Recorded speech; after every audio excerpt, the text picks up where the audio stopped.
तो कैसे हैं आप लोग। मेरा नाम आलोक कुमार है और मैं इस फील्ड में पिछले 8 से 10 सालों से या शायद थोड़ा बहुत ऊपर नीचे सीख रहा हूँ, लर्निंग कर रहा हूँ और ट्रेडिंग भी कर रहा हूँ। इन्वेस्टिंग तो क्या जो भी है, कर रहा हूँ, बेसिकली इस फील्ड में हूँ मैं। और मैंने कुछ चीज सोची काफी टाइम पहले कि यार हम लोग फंडामेंटल्स पे ध्यान देते हैं, टेक्निकल्स पे ध्यान देते हैं, हम हर वो चीज करते हैं जिससे हमें प्रॉफिट हो सके। करते क्यों है ये नहीं पता, बस करते हैं। किसी ने मुझसे एक बार एक क्वेश्चन पूछा था कि यार आप मार्केट में जो चीज जो सिस्टम इस्तेमाल करते हो, चाहे वो किसी का भी, मुझे फर्क नहीं पड़ता, क्यों करते हो आपको पता है? और मेरे पास कोई वर्ड नहीं। मेरे को लगा कि यार, मैंने उनको बोला कि यार वो इतने बड़े इंसान है, करते हैं तो सही होगा। मैंने इतना सोचा नहीं, काम कर रहा है इसलिए कर रहा हूँ, कभी नहीं भी करता, कभी कभी। फायदा क्या फिर आपका? पूछने की बात है कि नहीं? तो यार मैंने है ना एक चीज सोची, यार हमें बड़े बूढ़े लोग और ये जितने भी बड़े लोग और कोई भी इंसान, टीचर्स हमारे स्कूल में ये क्यों कहते थे कि अपनी हिस्ट्री के बारे में जानो, जो भी करते हो उसके बारे में जानो, पहले क्या होता था, क्यों होता है ये सब। मैं बहुत ही इसे अनदेखा कर देता था क्योंकि यार पढ़ाई वढ़ाई तो देखो मेरा बिल्कुल भी मन नहीं होता है। तो क्या है ना कि फर्स्ट ऑफ ऑल टाइम मैंने काफी टाइम पहले सोचा क्यों ना इसका हिस्ट्री के बारे में जानना चाहिए। नीतीश कुमार गुरुजी जो है हमारे, वो हमें सिखाते हैं कि मार्केट 4 चीजों पर चलती है: price, volume, strength and momentum. Price, volume, strength, momentum. अब क्या है ना यार कि मैंने सोचा कि यार मैं काम तो कर रहा हूँ लेकिन क्यों कर रहा हूँ ये मुझे समझ नहीं आ रहा है। गुरुजी ने क्यों चुना है? क्यों? हमेशा गुरुजी कहते थे कि क्यों पूछो मार्केट से, तभी जाके तुम कुछ कर पाओगे। मैंने सोचा मार्केट में यार अपने हिसाब से मैं क्यों ऐसा क्या कंफर्टेबल हो जाऊं जिससे अगर मुझे थोड़ा बहुत लॉस भी हो तो मुझे कुछ फर्क ना पड़े। मैं सोचता हूँ कि ये, फिर मैंने एक चीज नोटिस करी कि यार कि पूरी दुनिया, आधे से ज्यादा लोग टेक्निकल्स पे भरोसा करते हैं, फंडामेंटल्स पे बहुत कम करते हैं। इवन इन्वेस्टर्स भी समटाइम टेक्निकल्स पे भरोसा करते हैं। क्यों ना इस टेक्निकल का ही इस्तेमाल करके मैंने कहा कोई ऐसा सिस्टम सोचा जाए। अब मुझे नहीं पता जो मैंने सोचा वो ऑलरेडी बुक्स में लिखा है या ऐसा ही होता है, क्योंकि मैंने कहीं नहीं पढ़ा, कुछ नहीं पढ़ा, किसी ने मुझे सिखाया नहीं। जो मेरे मन को लगा मैंने उस हिसाब से डिजाइन करा अपना सिस्टम, और उस हिसाब से लॉजिक सोचा, और उसी हिसाब से मैं अपना करता आ रहा हूँ। और भी चीजें हैं लेकिन उसकी सिस्टम के हिसाब से सारी चीजें मेरी बनती चली गई अपने आप। काफी क्लियर हो गई मेरी पिक्चर उस चीज में। मैंने क्या सोचा, मार्केट में प्राइस बहुत होता है यार। सब लोग कहते हैं ना, भाव भगवान छे, भाव भगवान छे, प्राइस। मार्केट में प्राइस बहुत है, फ्लक्चुएशन होती है इतनी ज्यादा, एफएनओ में या फिर नॉर्मल कैश में या फिर कहीं भी, हर जगह पे बहुत ज्यादा प्राइस है। हर जगह प्राइस ही प्राइस है, प्राइस ही प्राइस, हर चीज प्राइस पे मैटर करती है। हम बस मार्केट में ये पता लगाना है क्या चीज सस्ती है, क्या चीज महंगी है, और किस चीज को सही टाइम पे खरीदना सही है। बिल्कुल सस्ते पे कोई नहीं खरीद सकता, बिल्कुल महंगे पे कोई नहीं खरीद सकता। और जो ये कह रहा है वो आपको पक्का पागल बना रहा है। ऐसा कुछ नहीं होता। ट्रेडर का सबसे बड़ा मिथ ये है, वो चाहता है कि वो सबसे लो पे खरीदे और सबसे हाई पे बेचे, या फिर सबसे हाई पे बेचे सबसे लो पे खरीदे, वाइस वर्सा। क्या है ना यार कि प्राइस है। अब मैंने कहा यार प्राइस से पता कैसे चलेगा किसी भी, अगर मैं सिर्फ एक प्राइस की बात करूं, जैसे फॉर एग्जांपल अगर मुझे कोई बोले कि ये नया बाइक का मॉडल है। क्या सुनना इस चीज को? बाइक का मॉडल है, और मुझे नहीं पता कि और बाइक के मॉडल का नाम क्या है, कैसे है, मुझे बस ये पता चला है कि ये एक नई बाइक है। इसमें सब कुछ हटा रखा है, सिर्फ पेंट पेंट है इसमें। नई की नई बाइक रखती है इसमें। और उससे पूछा जाए कि ये बाइक का प्राइस है 65,000 रुपए, लेट से 1 लाख रुपए ले लेते हैं। 1 लाख रुपए जो बाइक का प्राइस है, ये सस्ता है कि महंगा है, ये पता कैसे लगाओगे? आम इंसान क्या सोचता है कि यार ब्रांड्स के हिसाब से, एक दूसरे ब्रांड है ही नहीं। हम्म। कंडीशन के हिसाब से, कंडीशन के हिसाब से तो ये बता सकते हो नया है पुराना है, ये थोड़ी बता सकते हो कि सस्ता है महंगा है। किसका इस्तेमाल करते हैं हम? एवरेज का। एवरेज होता क्या है? कभी आपने सोचा है क्या एवरेज होता है? एवरेज हम लोग बस ये डिसाइड करते हैं कि यार सारे के सारे सम को टोटल करके upon total number of quantity से जितने टोटल प्राइस होते हैं उसे डिवाइड कर दो। होता क्या एवरेज यार? कभी सोचा है आपने? एवरेज का मतलब बेसिकली ये है कि तुम बहुत सारे नंबर्स को एक ही नंबर से डिफाइन करो, औसतन, उसे एवरेज कहते हैं। तो अगर हमें ये पता लगाना है इस प्राइस को, इस बाइक के प्राइस का 1 लाख रुपए जो है ये सस्ता है या महंगा है, तो हमें उसके पहले के प्राइसेस का पता लगाना पड़ेगा, है कि नहीं? कि यार पहले वो 60,000 की बिक रही थी, 80,000 की बिक रही थी, 1,05,000 की बिक रही थी, 1,02,000 की, 2 लाख की बिक रही थी, अब कितने की बिक रही है, उस हिसाब से पता चल जाएगा कि सस्ती है या महंगी है। तो मतलब पूरी दुनिया में हर चीज एवरेज पे चल रही है, और प्राइस स्पेसिफिकली एवरेज को फॉलो करता है। ठीक है, ये बात तो क्लियर हो गई कि हम एवरेज क्यों फॉलो करते हैं। अब यार एक बात मैंने सोची कि यार एवरेज फॉलो करते हैं, ठीक है, एवरेज का इस्तेमाल कहाँ होता है? टेक्निकल्स में हम इंडिकेटर का इस्तेमाल करते हैं, मूविंग एवरेज। मूविंग एवरेज का मतलब क्या हुआ है? अब दो नंबर का एवरेज निकालना हो तो उन दो नंबर को प्लस करके दो से डिवाइड कर दो। मूविंग एवरेज का मतलब क्या हुआ? उस पर्टिकुलर पॉइंट पे जो एवरेज निकल रहा है उसके आगे जो एवरेज आएगा, उन सारे पॉइंट्स को कनेक्ट करके एक लाइन बन जाती है, उसे मूविंग एवरेज कहते हैं। सिंपल सी चीज है। अब क्यों मूविंग एवरेज कहते हैं ये आपको समझ आ रहा है, कैसे बना ये भी समझ आ गया, है कि नहीं? लेकिन अब मूविंग एवरेज, अभी आपने सोचा होगा, कभी आपने देखा होगा, कभी आपने सुना होगा 20 की यूज करते हैं। हम लोग 20 यूज करते हैं, 21 यूज करते हैं, ये क्यों यूज करते हैं? 19 क्यों नहीं यूज करते? 20 क्यों नहीं यूज करते? अब आप बोलोगे कोई कोई तो यूज भी करता है, अरे भैया तुम क्यों यूज करते हो? 50 क्यों यूज करते हो? बता। 200 क्यों यूज करते हो? 100 क्यों यूज करते हो? ये बताओ। कोई रीजन ही नहीं है। जानने का सोचा कभी आपने? नहीं। क्यों? काम कर रहा है, चल ले दो। यही तो दिक्कत है सारी सारे लोग की यार, जानना कोई नहीं चाहता। क्यों कर रहे हो? क्यों जानना चाहोगे ना, बहुत सारी चीजों का पता चल जाएगा। मैं आपको इसको बहुत इजी तरीके से समझाने की कोशिश करता हूँ, जैसे मैंने समझा और जैसे मैंने सोचा। हो सकता है कि ये गलत हो, लेकिन मेरे लिए काम करा, शायद आपके लिए भी काम कर जाए। हो सकता है सही हो सकता है लिखा हो, मैंने पढ़ा ना हो, बस मैंने अपने आप से सोच लिया। यार देखो क्या है ना, कुछ चीजें सोचने वाली है। हम जब भी, और अब मैं जब भी कोई भी बात करूंगा तो औसतन यानी एवरेज के हिसाब से बात करूंगा। इसका मतलब अगर मैं बात करूंगा तो एक महीने में औसतन यानी कि एवरेज 30 डेज है। 4 हफ्ते, एक हफ्ते में 7 दिन, 28 डेज होने चाहिए। लेकिन मैं 30 डेज बोल रहा हूँ, तो अभी 28 डेज की बात करते हैं एवरेज के हिसाब से। 28 डेज में थोड़ा टेस्ट कर बताते हैं। तो एवरेज के हिसाब से एक महीने में 28 डेज है, क्योंकि 4 हफ्ते, एक हफ्ते में 7 दिन, सब 28। ठीक है। अब क्या है कि अगर हम ट्रेडिंग डेज की बात करें तो एक हफ्ते में 5 ट्रेडिंग डेज होते हैं ऑन एन एवरेज। तो इसका मतलब 4 हफ्ते का मतलब हो गया 20 trading day on an average. एक महीने में 20 ट्रेडिंग डेज होते हैं। क्लियर हो गई ये बात?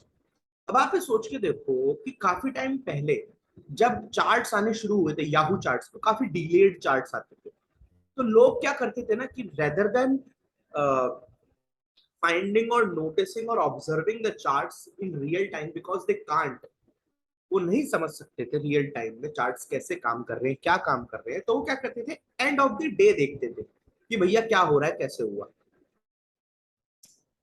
एंड ऑफ द डे देखते थे, यानी कि वो डे टाइम फ्रेम का चार्ट देखते थे, उसके हिसाब से डिसाइड करते थे कि आगे क्या करना है, कैसे करना है, क्या भी जो भी करते थे। अब क्या है, मैंने एक चीज सोची यार, यार एक महीने में होते हैं 20 दिन। तो अगर मुझे कोई भी ट्रेड एक महीने के लिए नोटिस करनी है, एक महीने मिनिमम के लिए नोटिस करनी है, कि अगर मैं एक महीना होल्ड करना चाहता हूं इस ट्रेड को, और मैं डे टाइम फ्रेम पे एनालिसिस कर रहा हूं, तो मुझे कितने एवरेज चाहिए होंगे? पूछने की बात है।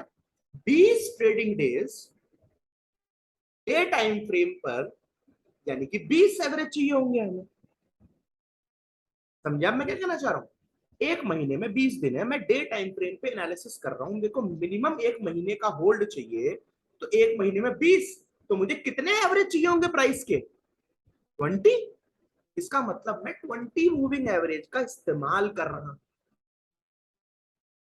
समझे इस चीज को? अब कुछ लोग 21 क्यों यूज करते हैं? एक होता है नंबर फिबोनाची नंबर्स, जो कि बहुत नेचुरल नंबर्स होते हैं, पूरी दुनिया उसी नेचुरल नंबर को फॉलो करते हुए जाती है। एक नेचुरल नंबर होता है 21। इसलिए कुछ लोग सोचते हैं कि यार फिबोनाची नंबर है तो उसको भी फोकस कर लेते हैं। 20 यूज इसलिए करते हैं क्योंकि 20 एक राउंड नंबर भी है। राउंड नंबर का काफी ज्यादा सिग्निफिकेंस होता है मैथमेटिक्स या क्वांटिटेटिव वर्ल्ड में। Round numbers are very very supportive and resistive. आप सपोर्ट रेजिस्टेंस की बात करते हो ना, उस चीज की बात कर रहा हूं मैं। तो आपको ये समझ आया कि हम लोग 20 मूविंग एवरेज ही क्यों यूज करते हैं। अब यार एक पॉइंट है ना कि यार माइंडसेट से भी कंट्रोल होती है चीजें मार्केट में। आप एक बात सोच के देखो कि यार लोगों ने सोचा 20 मूविंग एवरेज का इस्तेमाल करना चाहिए डे टाइम फ्रेम पर, तो लोगों के थॉट्स इतने ज्यादा क्या बोलते हैं इंक्लूसिव है ना कि यार लोगों ने सोचा जब डे टाइम फ्रेम पर 20 मूविंग एवरेज का इतना ज्यादा इफेक्ट हो रहा है तो लोअर टाइम फ्रेम्स पर 20 मूविंग एवरेज एक्सपेक्ट करना चाहिए। तो हर टाइम फ्रेम पर 20 मूविंग एवरेज का उसको फॉलो करते हुए रिस्पेक्ट देखा गया। ये सोचकर लोगों ने 20 मूविंग एवरेज का इस्तेमाल किया। सीधी सिंपल बात।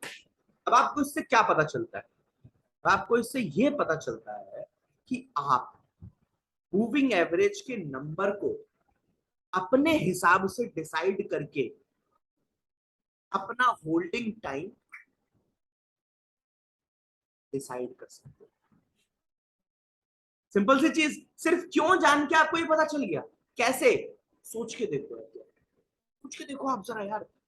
और हाँ, हमेशा एक एक्स्ट्रा ले करो average, just for being safe. तो अगर एक महीने में 20 ट्रेडिंग डेज है ऑन एन एवरेज और आपको मूविंग एवरेज का इस्तेमाल करना है मिनिमम एक महीने के होल्ड का, इसका मतलब 20 मूविंग एवरेज आपको इस्तेमाल करना चाहिए क्योंकि एक महीने 20 दिन होते हैं, आप एक महीना होल्ड करना चाहते हो। लेकिन आप एक एक्स्ट्रा यूज करोगे 21।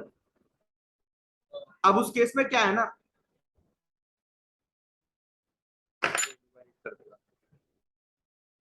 अब उस केस में क्या है ना कि 21 मूविंग एवरेज का इस्तेमाल कर सकते हैं अपन लोग। अब यहाँ पे छोटे टाइम फ्रेम के हिसाब से अपने को सोचना चाहिए कि कौन से मूविंग एवरेज का इस्तेमाल करें कितने टाइम फ्रेम के होल्ड के हिसाब से। अपने को कोई भी स्टॉक अगर एक हफ्ता होल्ड करके चलना है तो क्या करेंगे हम उस चीज में, कौन से मूविंग एवरेज का इस्तेमाल करें, क्या इस्तेमाल करें। अब यार एक हफ्ता है तो यार इतना बड़ा तो हम इस्तेमाल कर नहीं सकते कि डे टाइम फ्रेम पे कोशिश करें, क्योंकि एक हफ्ते में सिर्फ 5 ट्रेडिंग डेज होते हैं। तो इसका मतलब अगर हम डे टाइम फ्रेम पे एनालिसिस कर रहे हैं तो सिर्फ 5 का मूविंग एवरेज लगा लो, एक एक्स्ट्रा यानी कि 6 का मूविंग एवरेज लगा लो। अगर कोई स्टॉक उसके ऊपर क्लोज्ड है तो आप उसको 6 मूविंग एवरेज के नीचे की क्लोजिंग को लेकर के एक हफ्ता मिनिमम होल्ड के लिए वो चीज बाय कर सकते हो। सिंपल सी बात। लेकिन 6 मूविंग एवरेज बहुत ज्यादा छोटा है, उस पर एसएल हिट होने की बहुत बड़ी संभावना है, चांस बहुत ज्यादा है। तो इस केस में हम क्या करेंगे ना, एक थोड़ा सा छोटा टाइम फ्रेम इस्तेमाल करेंगे, 1 आवर या फिर 2 आवर का।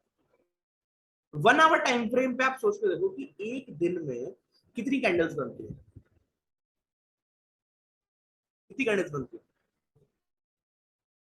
6 कैंडल, 7 कैंडल बनती है टोटल, आखिरी की 15 मिनट की भी होती है। उसको हम डिसाइड नहीं करेंगे, सिर्फ एक एक घंटे की कैंडल डिसाइड कर रहे हैं ना। तो 6 कैंडल बन रही है आपकी टोटल। अब 6 कैंडल बन रही है आपकी 1 घंटे की, इसका मतलब एक दिन के अंदर आपकी 6 1 घंटे की कैंडल बन रही है। अब ध्यान से सुनना मैं क्या कह रहा हूं, आप 1 घंटे पे एनालिसिस कर रहे हो अभी आप, तो एक हफ्ते के अंदर 5 दिन है, तो 5 into 6 यानी कि 30। एक हफ्ते के अंदर 30 कैंडल बनती है 1 घंटे के अंदर। तो इसका मतलब आप कितने मूविंग एवरेज का इस्तेमाल करोगे for any stock to hold on to the trade for 1 week? You will use a moving average of 31, simple. या फिर 30, है कि नहीं? कितना इजी हो गया अभी। अब आपने सोचा इंट्राडे करना है, चलो इंट्राडे की बात करते हैं। 15 मिनट पे एक दिन में कितनी कैंडल बनती है? 24, 25, 25 बनती है। तो आप कितना मूविंग एवरेज इस्तेमाल करोगे? 25, या जस्ट फॉर बीइंग सेफ 26। उसका इस्तेमाल करके आप इंट्राडे में भी ट्रेड ले सकते हो। उसके ऊपर है तो बाय, उसके नीचे है तो sell. That's it, it's that simple. इससे लॉन्ग टर्म की बात करते हैं, चलो। आपको है ना मिनिमम 1 साल होल्ड करना है कोई भी स्टॉक, और ये कितना इफेक्टिव है आप ये देखना। 1 साल होल्ड करना है आपको स्टॉक मिनिमम।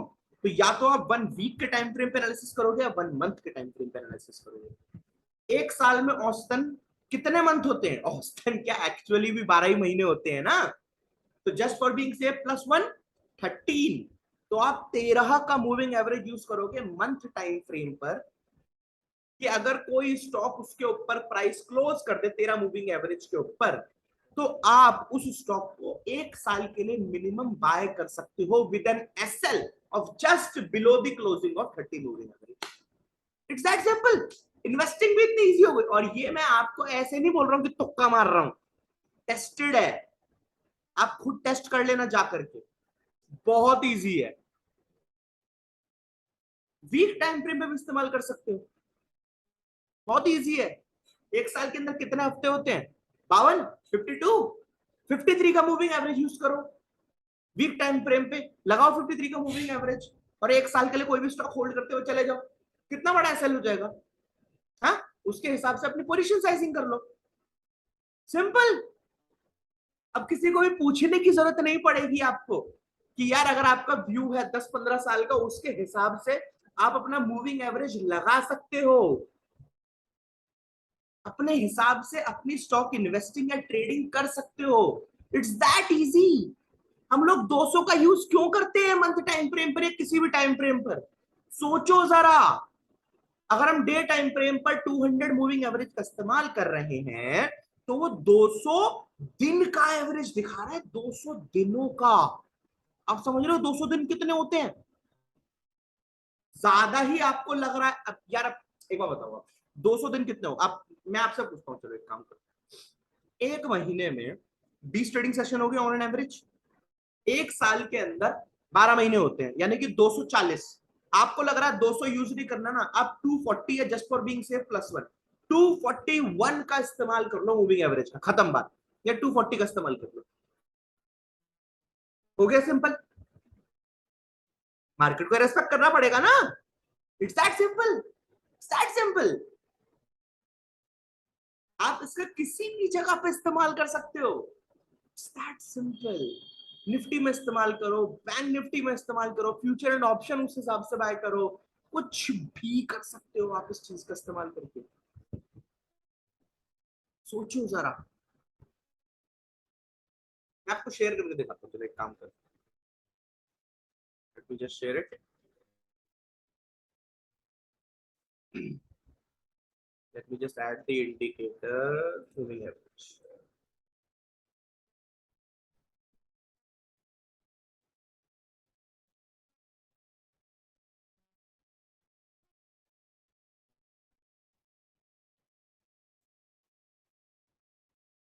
मैं एक काम करता हूँ, इसको हटा देता हूँ, और मूविंग एवरेज लगा देते हैं। यहाँ पे डे टाइम फ्रेम है ना, तो हम यहाँ पे 21 का मूविंग एवरेज लगा रहे हैं।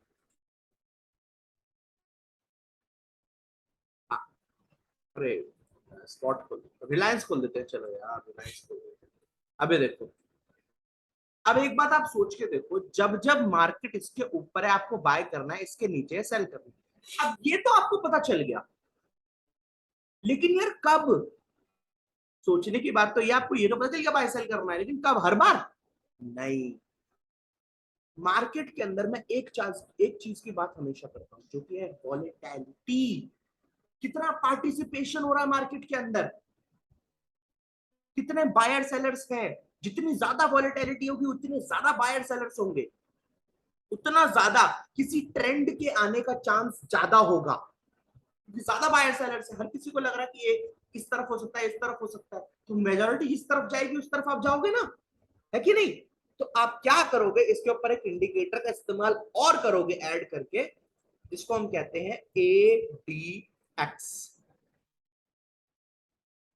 ये मैंने, इसको देखना मत ज्यादा, इसे मैंने कुछ नहीं करा है, बस मैंने 2 लाइन ऐड कर दी है, 20 और 40 की, और कुछ नहीं करा है। आप नॉर्मल करोगे तो नॉर्मल भी आ जाएगा, सेम सिंपल ही आता है वैसे। क्या करा आपने? बस मैंने बस एक वैल्यू देखी, ये तो 20 है ना, आप एक काम करो, जस्ट फॉर बीइंग सेफ आप इस पे इसकी वैल्यू कर देना 21। अभी इस पे नहीं हो रही है, तो ये जो 20 की वैल्यू है लाइन खींच रखी है ना मैंने, आप 21 पे लाइन खींच देना। जब जब एडीएक्स की वैल्यू 21 के ऊपर हो तब तब आपको मूविंग एवरेज का इस्तेमाल करना है, सिंपल। अब डे टाइम फ्रेम की बात कर रहे हैं अपन लोग, चलो बात करते हैं, चलो 20 का इस्तेमाल करते हैं, 20 एडीएक्स 20 का इस्तेमाल कर लेते हैं।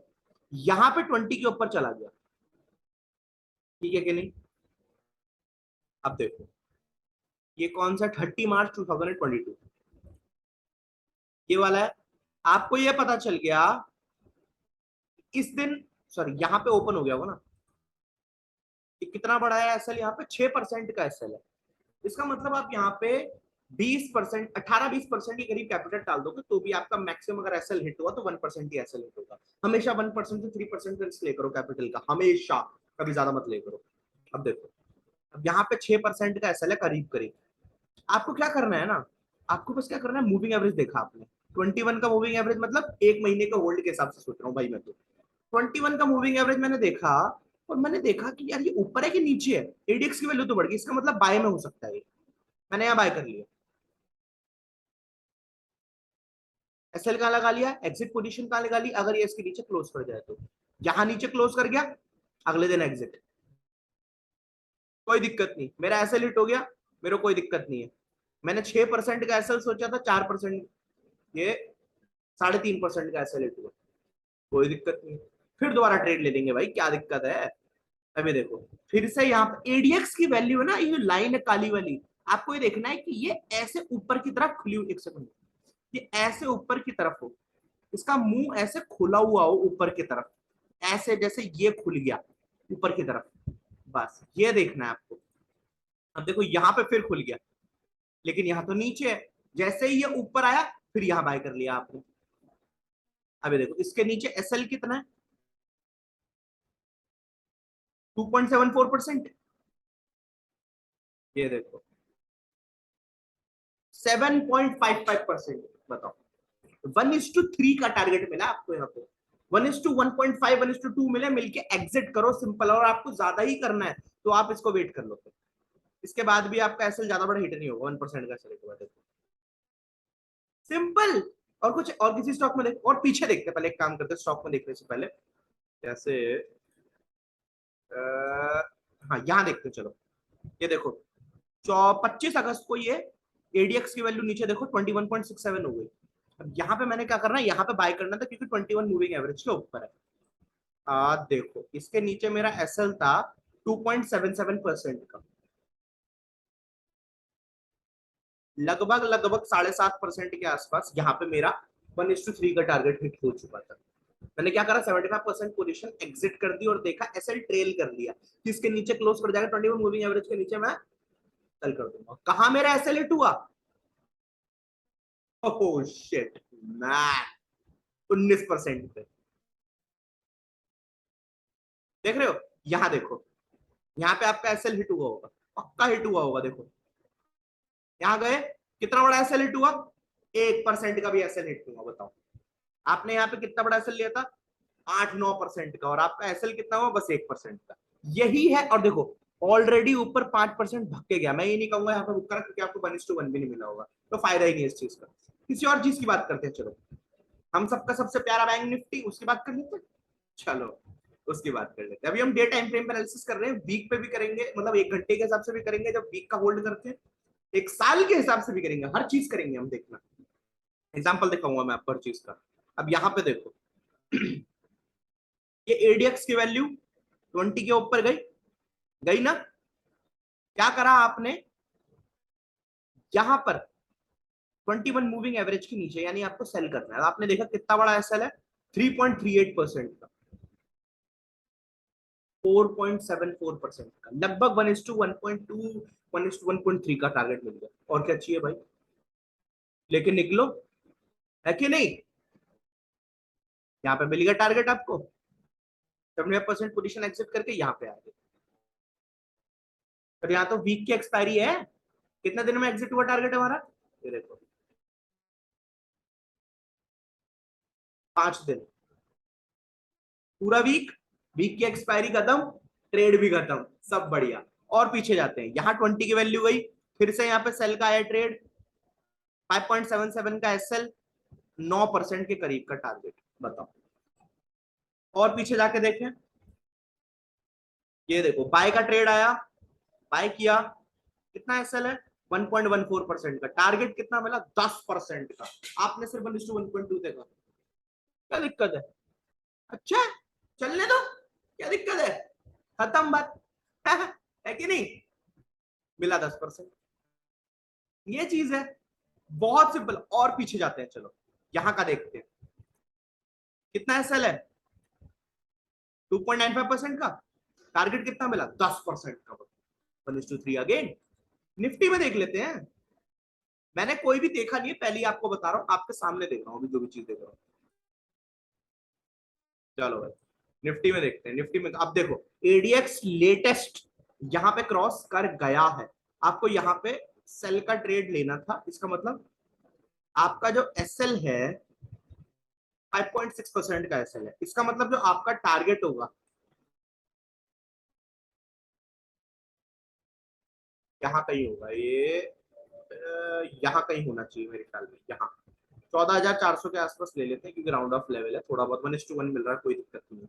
आपका एसएल क्या है, ये एसएल है, सिंपल सी बात है, बहुत सिंपल है, हेज बना लो। अरे इस पर्टिकुलर पॉइंट को सेल कर दो, और क्या चाहिए। अब ये देखो, यहां देखो, यहाँ पे हुआ, यहाँ पे एसएल हिट हुआ होगा, यहाँ पक्का एसएल हिट हुआ होगा, ये भी होता है देखो मार्केट के अंदर। 4.5 का एसएल था, टारगेट हिट नहीं हुआ, उससे पहले जंप करके एसएल हिट हो गया, लेकिन आपका एसएल हिट नहीं हुआ होगा, क्योंकि वीक की एक्सपायरी होती है, तो 5 दिन के अंदर आपका फिर भी 3.5-3% का टारगेट हिट हुई है।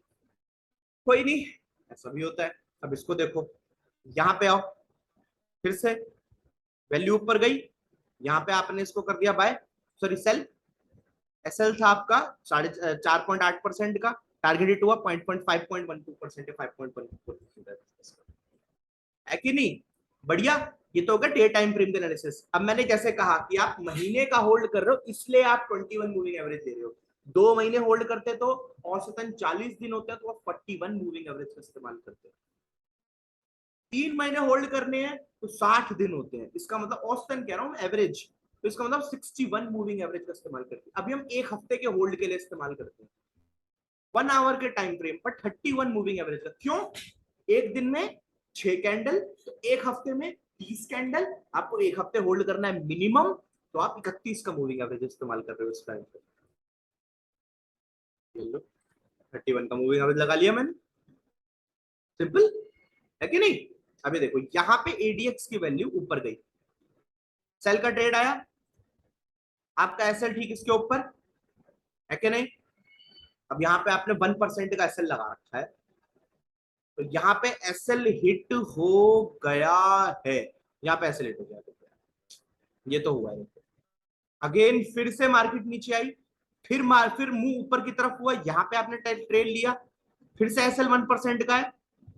अब देखो, देखो यहां जाके कहीं है आपको ट्रेलिंग एसएल, और पीछे जाके देख लेते हैं, इसका देख लेते हैं। ये देखो ऊपर है, बाय का ट्रेड है, नीचे देखा 1.15%, ऊपर जाके देखा 2.3%, 1:2 का टारगेट, आराम से हिट, खत्म बात।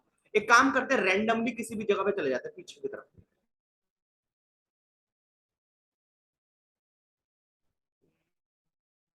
यहां रुक जाते हैं, चलो यहां देखते हैं। ये गया ऊपर की तरफ, ये गई वैल्यू ऊपर की तरफ, यहाँ पे बाय किया आपने, एसएल है 0.92% का, और ये इतना बड़ा target, just that easy. 15 minute के टाइम फ्रेम पर देखते हैं इंट्राडे के लिए। एक दिन में 25 कैंडल होती है, आपने 26 का मूविंग एवरेज का इस्तेमाल करा इंट्राडे के लिए, ठीक है? इसको रीसेट कर देते हैं, आज का ही देख लेते हैं, चलो।